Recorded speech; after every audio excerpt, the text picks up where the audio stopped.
There we go. Hey, everybody, welcome back to another episode of the Women's Maximum Fitness Podcast.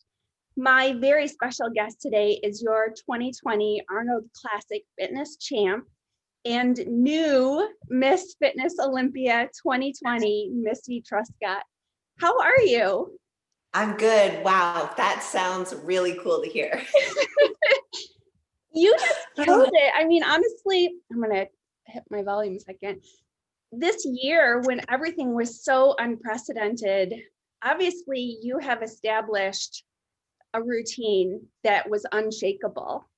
And the Olympia was so exciting to watch. I'm so glad that I had ordered the live stream because it was just incredible. The performances were amazing, just unbelievable. So how was that for you winning the Olympia? Seriously. Yeah, oh my gosh, it's been such a crazy journey the past decade of, living my dream as trying to achieve the goal of, Miss Fitness Olympia. Wow, it's still something that's hard to put into words because, it's been just something you visualize for years and years and years. And then it happens and you're like, whoa, okay, I did it. But now there's now it's like I got to step it up another level because all these girls are working really hard, right? They see an opportunity that champions can be beat. So we're all just grinding and working really hard, and not just in the fitness division, but the women's physique division. The two-time champion got defeated. And then they crowned a new women's bodybuilder. So yeah, it's a good time to be in the fitness industry right now because a lot of people are getting the recognition, so it's good. The bar has been set, I believe, so high now with fitness. And, I love Oksana. I've been following her for years too. And, for you to win this from, Oksana and Whitney was just, the performances were just incredible. But I understand that the physique portion is only 25%, right? But yet you really stepped it up there because for years it's been hard to figure out kind of what was the structure that they were looking for fitness, and I feel like you just set the bar with this is what it's going to look like, and you need to work really, really hard on that, even though it's only 25%, because I think a lot of people focus on the performance, and it's got to be so hard to be in that great of shape and do these literal stunts that you're doing. It's just unbelievable.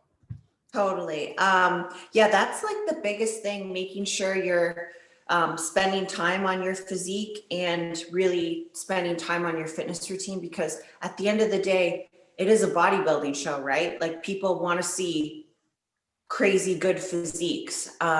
Majority of the audience is there for the men's open bodybuilding, right? So we have to really adhere to those fans, which I've been really trying to do, branch out to get those bodybuilder fans kind of, open their eyes to the fitness division. So I've been trying to get out there doing more podcasts and just really being active on social media. When people tag me on things or DM me, I just make sure that I'm very, that I'm approachable, I'm responding. So yeah, got to get the bodybuilding fans. It's really important. And you're such a good, I think that everyone that won in each category this year are such great representatives of their category. And just as, you don't always expect your fans and your heroes to be awesome people, but they're all awesome people. You guys are you're humble and you're freaking cool. I follow you. I've listened to some of your podcasts. You're a really likable human being. So thank you. Yeah, just super awesome. So let's go back to the beginning and kind of where you got started. I think that you have a background in gymnastics, maybe? Yeah. So you started with gymnastics. So how did you get into, when was your first competition? And did you start off with fitness? Sure. So I grew up in Ontario, Canada. That's where I was born and raised. Um, my parents put me in gymnastics when I was about 6 years old, and I did that till I was around 13. After gymnastics, you know, as you start to get older, you get crushes on boys, you want to go to the movies with your friends. And being a gymnast, at competitive provincial level, it was like a full-time job. I was in the gym like 32 hours a week, going to school, like, you know, elementary school, high school. I got to a point where I was like, I don't want to do this anymore. So my parents let me quit, which I regret to this day. That's one thing I regret, quitting gymnastics. But, you know, I learned a lot from it. I learned how to eat healthy, the discipline, whether to trust your body and certain skills you're doing, because it's not like a team sport, right? It's like bodybuilding. You got to put the work in. If you don't, then, well, either you're going to get beat or you're going to land on your head. So figure it out. So from there, I went on to cheerleading. Okay. I did that until I was around 17. And then cheerleading was kind of like, ooh, you know, I don't want to get hurt. I was a flyer, so the top girl. And some of the skills were just like so insane. I can't even believe I could even do that stuff. But I got to a point where I was like, yeah, this is too dangerous. So I switched to just going to the gym. My older brother was into bodybuilding at the time, watching, you know, Jay Cutler videos and everything. So I started watching Adela Garcia on YouTube and Oksana. You know, I've looked up to these women for many, many years. So it was super humbling to be able to stand next to Oksana on stage. I did previously in 2015, like I think it was her last Arnold Classic. So that was cool, but you know, she was prepped, ready to go, going for the win. And it was good to stand next to her while I was in a really good position as well. Yeah. So That's awesome. So I feel like from 2017 on, I'm not really sure what happened if you just your physique just blew up. So you've always had the wide clavicles and the shoulders, but then you got more shoulders filled in that back that I think was, you know, maybe was your lagging. And yeah. what do you attribute that to? Just consistency, or did some of your methods change, coaching? Yeah, so consistency, definitely number one. But I did end up changing coaches, but also, you know, just, you know, putting in the work. So the training, for example, my off season for the Olympia, I was doing a 6-week phase where I was training legs 3 times a week. And then I did an 8-week phase of back 3 times a week. So my off season, there was no downtime. It was like hardcore training. But it was all worth it. You know, I put on that more dense muscle that I needed to stand next to Whitney, because she does have that muscle maturity, something that, you know, comes in time. But in the sport, in bodybuilding, you don't have that much time in your prime. You have to utilize the time that you have. And I just went for it. So my coach and I put together a plan. And he said, you know, you got to do 3 times a week. So I did. And yet, you know, even so, I mean, this has been, you turned pro in 2012, right? So Yeah. it's been an 8-year process. So it actually has been a good chunk of time. It's not like this was an overnight thing. I do feel like, excuse me, you were like the poster woman for bodybuilding because you just kept improving. You just kept showing up and you kept improving. Do you think that, you know, the girls that are just starting out and looking up to you, do you feel like people try to rush things a lot? Are they not understanding that the time needs to be put in? What do you think about that? I think so. There are some girls, you know, I see that do really well in shows, or maybe they lose a show and then you don't see them anymore. competing, like amateurs that I follow. And it's such a shame because you have to be patient. You have to put the work in. You might look in the mirror and think like, oh gosh, I look really, really good. But you don't know if there's another girl working harder that's going to be on stage with you that weekend. So you always got to be pushing to be your best. And if you can improve your physique, like each show, then that's a win too, right?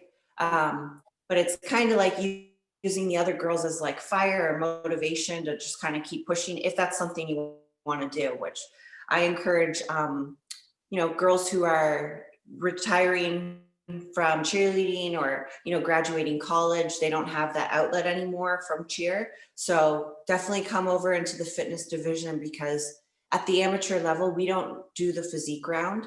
It's just the 2-minute fitness routine. So cheerleaders, dancers, gymnasts, girls who just want to like have a good time on stage. There's only 4 mandatory skills you have to do. So what are those mandatory skills? It's not tumbling off a 6-foot cage. That's not a starter.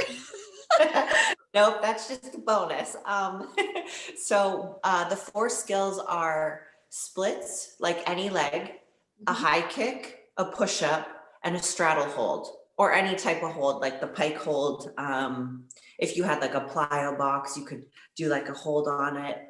Yeah. But yeah, there's only 4 skills, and then it's just a 2-minute routine. That's really awesome.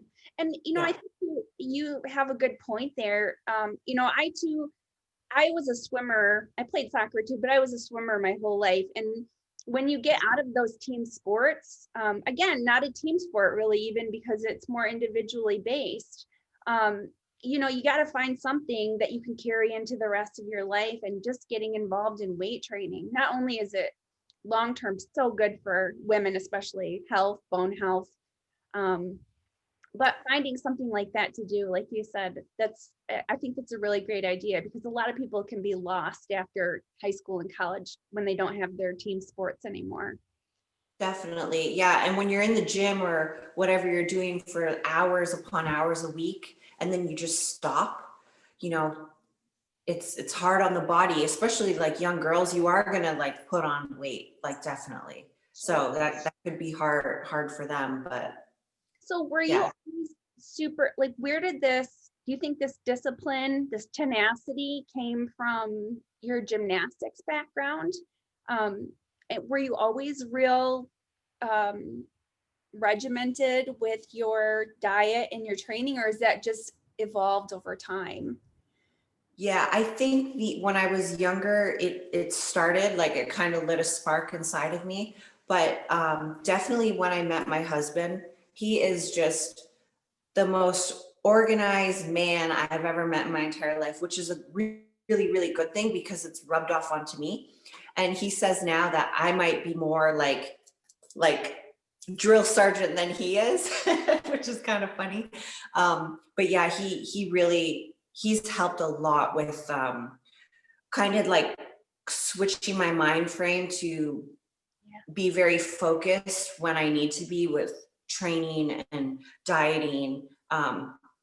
He's amazing. I wouldn't be here as Miss Fitness Olympia if it wasn't for him and his support and just everything that he does for me.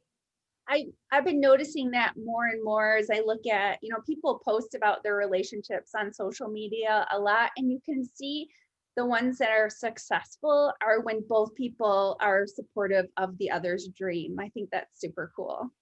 Totally. Yeah. Yeah, you nailed it on the head with that. That's awesome. So you're working with John Meadows now, who John Meadows is an amazing person. How has that been different than before? Did he adjust your training? Is he doing your diet? And are you still working with him now off season, or are you just kind of doing, your own thing? Yeah. So John does my training and nutrition, and we work together all year. He does still keep an eye on me during my off season. We're super calculated with the off season plan right now. So I don't I mean, after the show, I had a few like meals, like Denny's. I had pizza, a couple things. But as I've gotten older, it's not like I don't look for that mouth pleasure anymore. I don't want to eat crap food because I know what it does to my body. I would rather eat fuel to get me through to my next training days, because this is when the training like intensifies. It's getting harder again. I don't know if we'll be doing the 3 days a week on back and stuff, but yeah, I'm looking forward to training hard again and staying on my off-season plan and eating.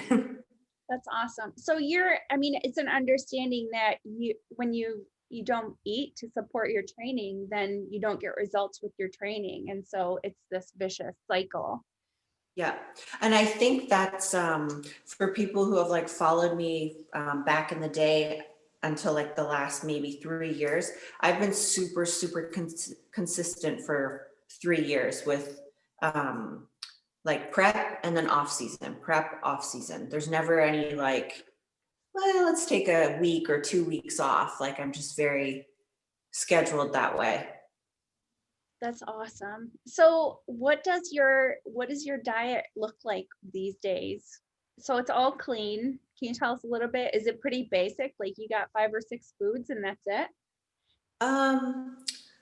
So it's about, I'm right now at about 2,100 calories on my training days, which is my metabolism is starting to, we're slowly weaning down the cardio right now.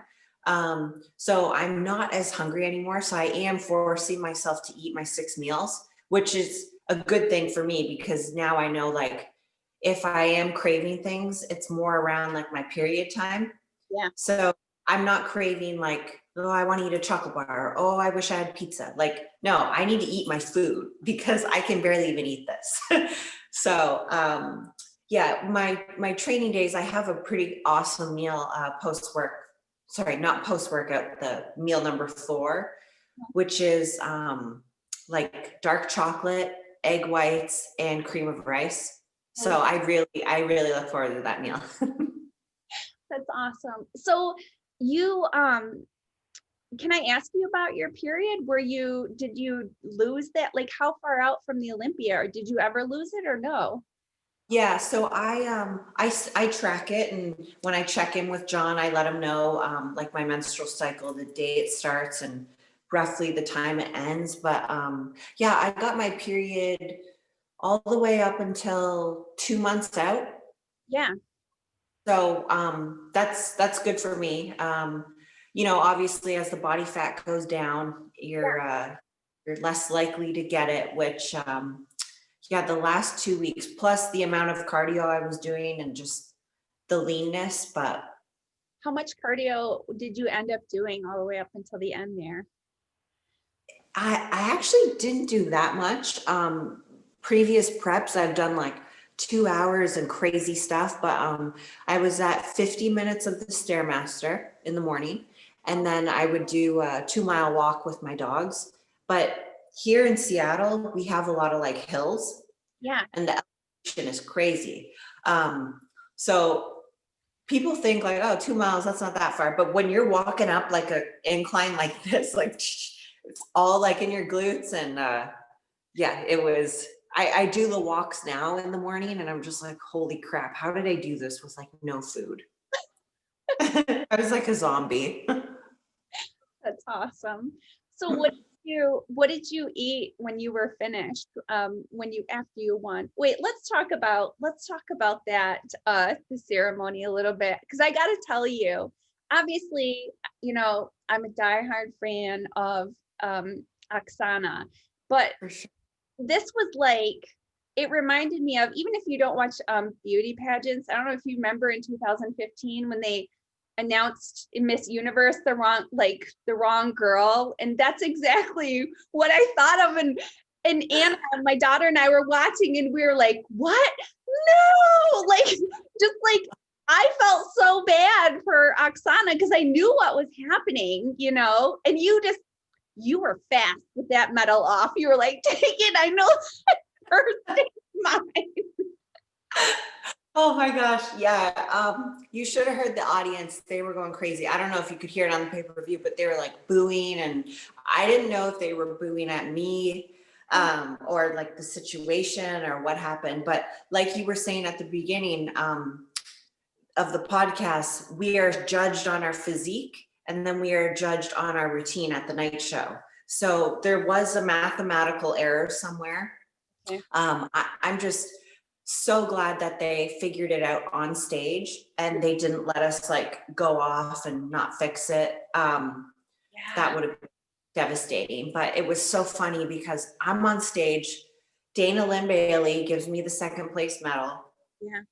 And then Bob, whatever, says, let's, Missy, give that medal back. And Dana's like, I think you're okay. I think you're okay. All that's going through my head is like, did I move up? Yeah. Did Whitney move up? Like, is Whitney supposed to get the second? And then like, what's happening? And then Ariel Guitar said to me, she was like, you just got Stephen Harvied on stage. And I'm like, who's Stephen Harvey? I didn't know what she was talking about. Yeah. What you were saying, I Googled it later in the Miss America thing. So that was really funny. But yeah, oh my gosh. And it took a little bit of like a spotlight off of the whole truly winning first place in that moment. But okay, I still won. I'm very happy that, you know, I had the opportunity to compete, that we all could compete during this pandemic. So yeah, it was all good. I wouldn't want to be a judge, and the whole mathematical error sucked, but it's okay. Yeah, no, it was good. I'm curious now if Oksana is going to come back again next year. Do you know anything about that? Is she going to be back? I have no idea. I'm not too sure. Yeah. Usually people stay pretty quiet, like they don't really reveal their cards too soon. But yeah, I know she had come out of retirement for the Athletic Con, the rock show, which was supposed to be in October, but because of the pandemic, it never happened. So I don't know if she'll keep competing or, I have no idea. Yeah, and with her, I mean, I would only be speculating, but you know, she just got married too. I don't know if they're looking at children or whatever either, which would be a difficult thing to try to shift in while you're still competing for the Olympia. Maybe, I don't know. For sure. Yeah. So, so right now, what is your training split looking like? You're doing back 3 days a week? So right now I'm still kind of on like that deload phase from after the competition. I'm working through a few injury type things right now. You know, with fitness, it's hard on your elbows and shoulders. So yeah, I was curious about that because I think people don't really realize how you are like, you're literally stripping all the body fat off and then, you know, and then performing stunts. Have you had a lot of injuries in the past? Anything, you know, are you working through stuff? What's going on with that?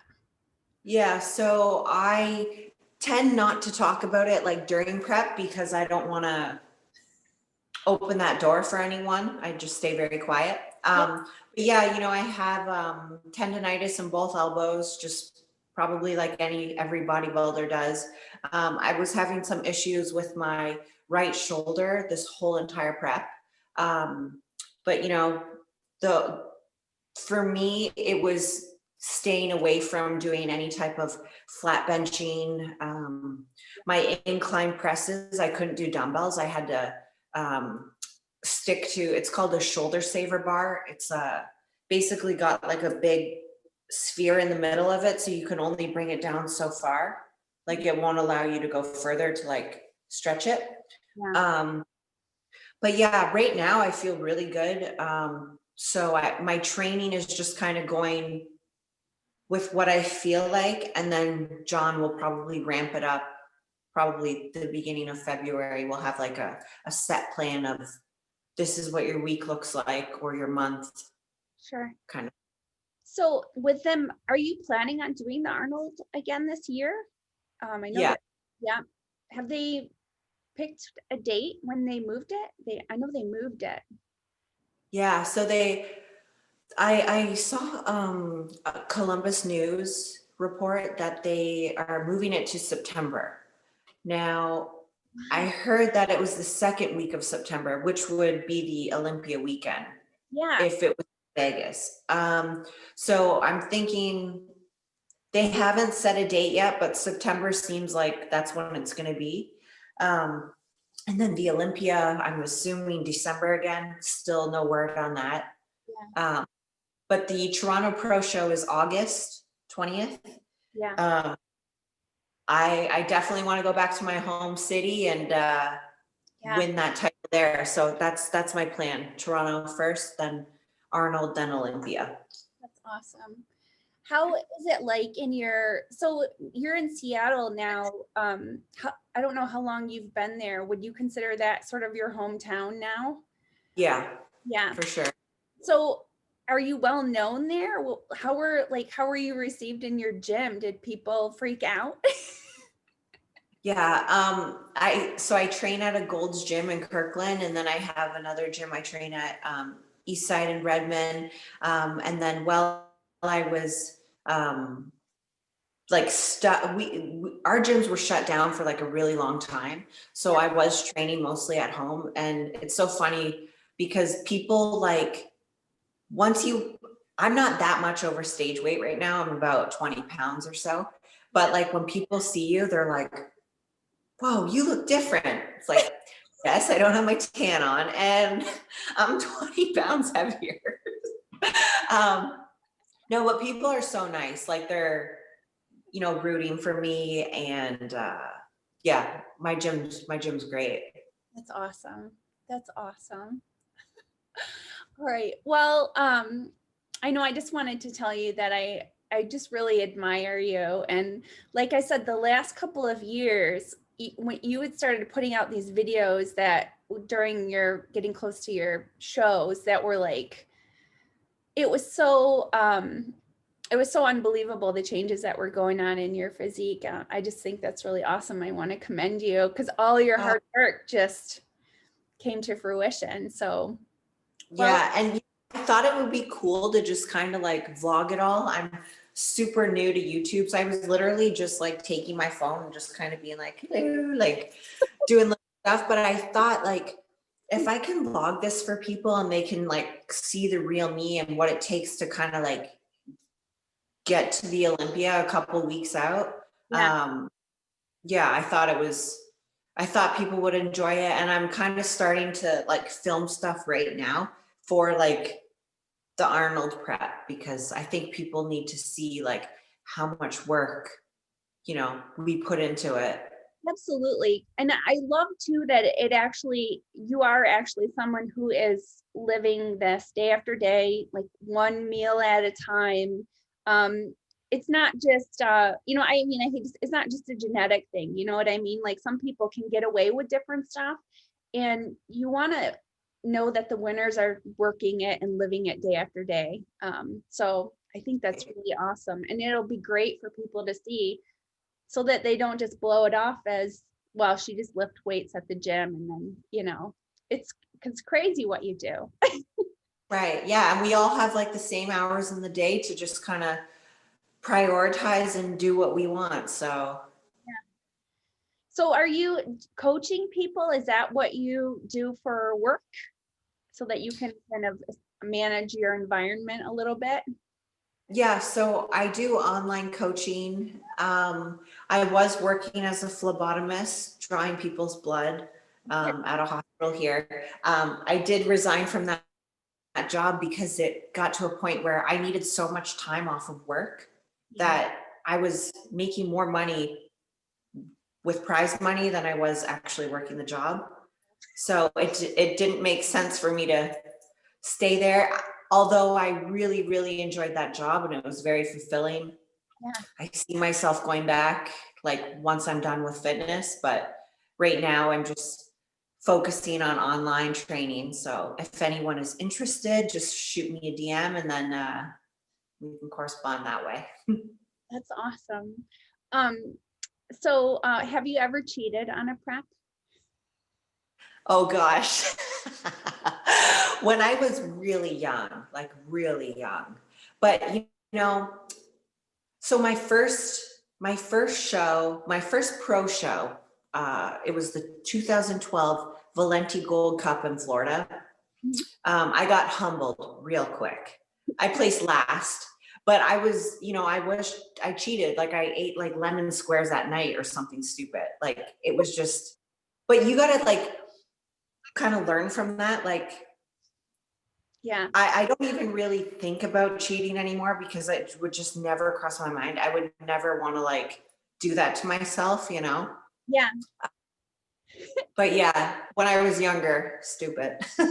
It's funny because I know John Meadows tells a similar story about his first show, and he was like going to get froyo after training and stuff. And then I don't remember who it was, somebody who maybe it was his coach or somebody he admired came up to him afterwards, because I don't remember if he won or he got second. He just said like, "I'm really disappointed in you." And John was just like he goes, "I never cheated again." Like he said, "I tried to skirt by with doing the least amount possible, and it totally changed me, totally humbled me." So Yeah.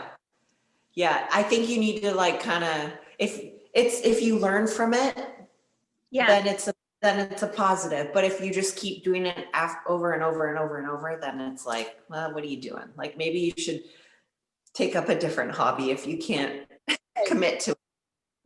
right, yeah, exactly. So what do you love the training? Do you love the performance? Do you love the diet? What do you love the most? What's like the cornerstone of it that drives you?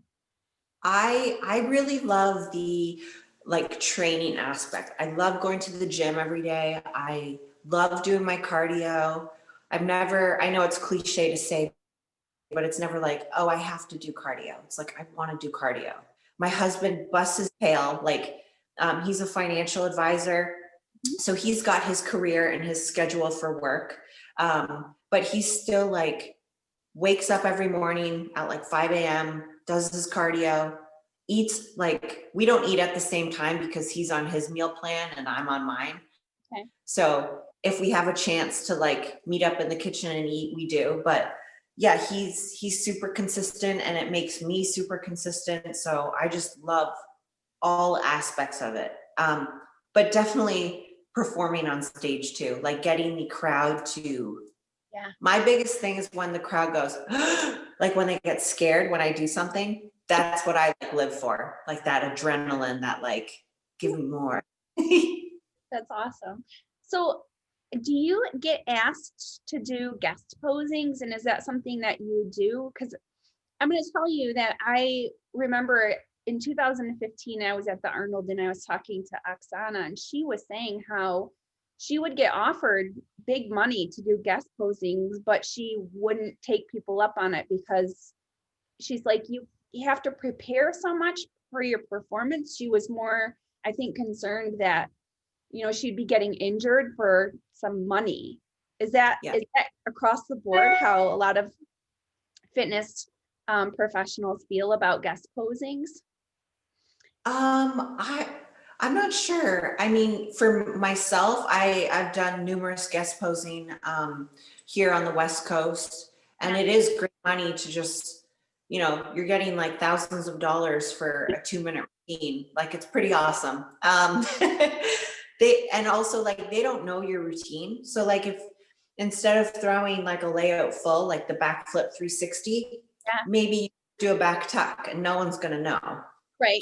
But because of COVID, obviously I haven't got many offers to guest perform, and a lot of the promoters, God bless them, they are like trying really hard to keep their shows running. So for them not to have guest posers right now makes sense. It's just another check that they have to write.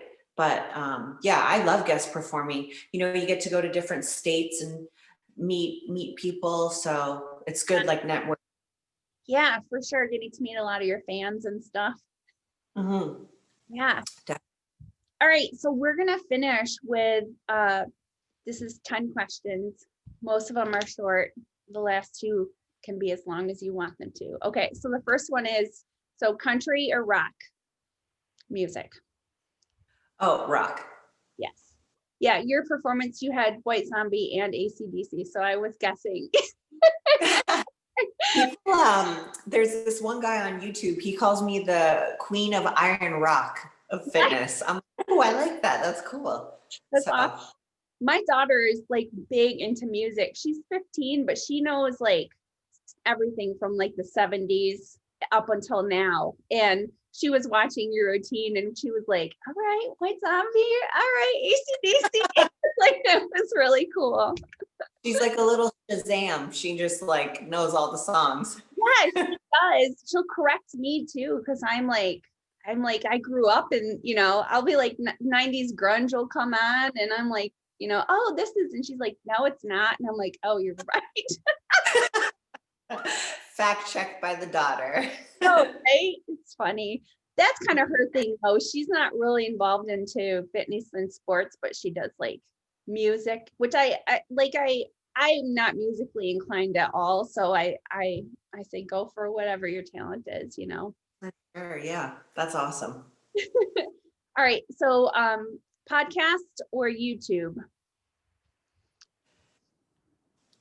Can I pick both? Yes, absolutely. All right. Dogs or cats? Dogs. Baby animals or baby humans?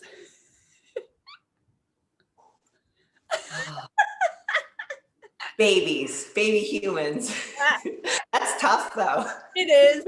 I know, because I was like all the baby animals versus baby humans, but I love babies. So Yeah.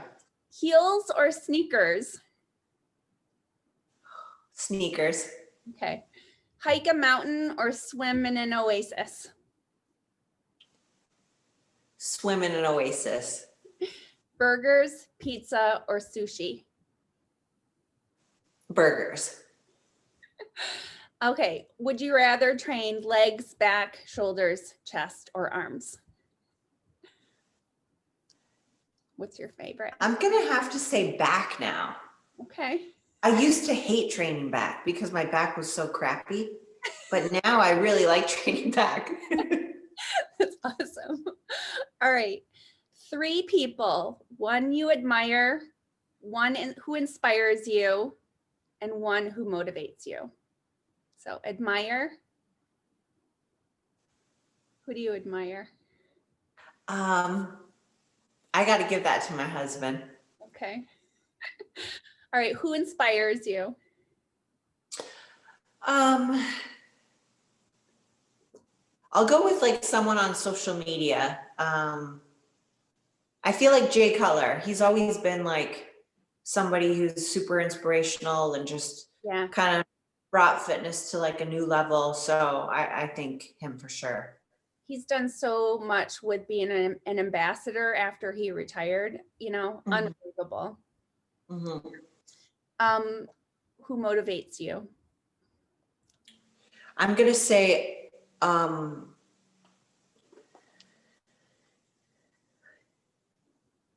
going to say all of the fitness girls that I compete against. There's a beautiful camaraderie with you all. I mean, you just, I noticed totally. Maybe all the categories, but it's the same with, I think, the female bodybuilders too. There's really a sisterhood. It's pretty cool.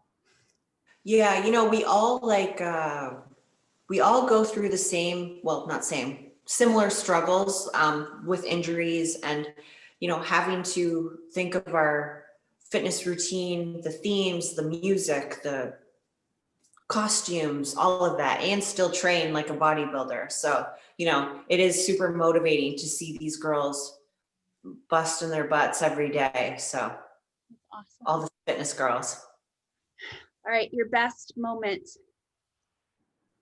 My best moment. It's, it's probably on, it is on my husband's Instagram. It was, when he proposed to me in San Diego. I can still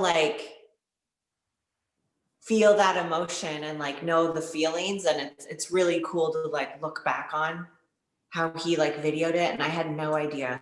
I didn't even know he like had a ring or anything. Like we were just there for a competition. Like I decided I was gonna try figure, and I was there to compete at a figure show, and I had no idea. We were at Sunset Cliffs, and he like set up the phone, because that's what we do when we take photos together. You know, you just grab the like screenshot or whatever.